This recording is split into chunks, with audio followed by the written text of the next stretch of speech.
Башку вниз опустил.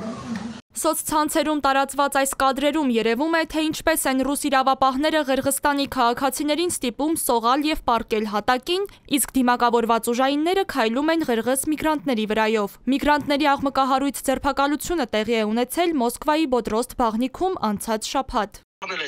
Բոլորին էին ծեծում, չէինք տեսնում, թե ով է ծեծում։ Մեզ արգելում էին գլուխներս բարձրացնել։ Նրանք մահակներով ու էլեկտրաշոկերներով էին։ Ամուր կազմվածք ունեցողներին առանձին տարան նաև մորուքով մարդկանց։ Երբ մեզնից մեկն ասաց ինչու եք մեզ ծեծում, նրանք պատասխանեցին՝ դուք մեզ դուր չեք գալիս։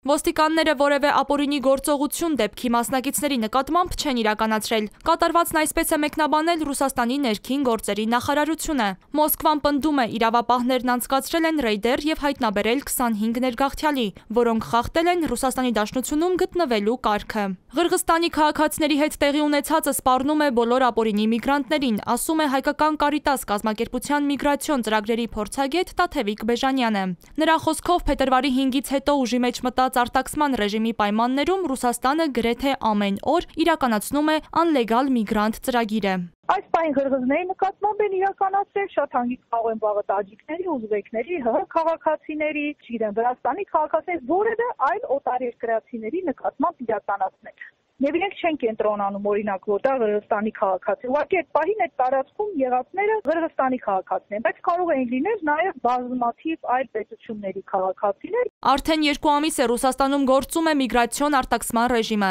Փորձագետի խոսքով արտաքսման ռեժիմի օրենքի փոփոխության մեջ հստակ ամրագրված է, որ Ռուսաստանի իրավապահ մարմինները իրավունք ունեն մուտք գործել միգրանտի բնակարան, այդ թվում հաղթահարել այսպես ասած միգրանտների դիմադրությունը, եթե կլինի դրա անհրաժեշտությունը։ Այսինքն մտնում են այն հաստատությունները, այն վայրերը,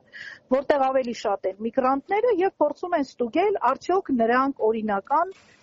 գտնվողներ են, թե ունեն այնուամենայնիվ խախտումներ։ Քաղաքագետ Հարություն Մկրտչյանը, որը մի քանի տարի բնակվել է Ռուսաստանի Դաշնությունում, ասում է, միգրացիոն քաղաքականության կոշտացումը կարող է նպաստել ռուսաստանաբնակ հայերի Հայաստան վերադարձի գործընթացին։ Մեր հայրենակիցներից շատերը ստիպված կլինեն վերադառնալ։ Կար ժամանակ, երբ որ Ռուսաստանի Դաշնությունը Դոմ Մոսկվիների եւ դեսպանատան միջոցով Հայաստանի Հանրապետության քաղաքացիներին բառի բուն իմաստով արտահանում էր Ռուսաստանի Դաշնության տայգաներ մի քանի խոզ նվիրելով եւ Ռուսաստանի Դաշնության չակերտավոր բաղձալի կարմիր անձնագիր նվիրելով։ Հիմա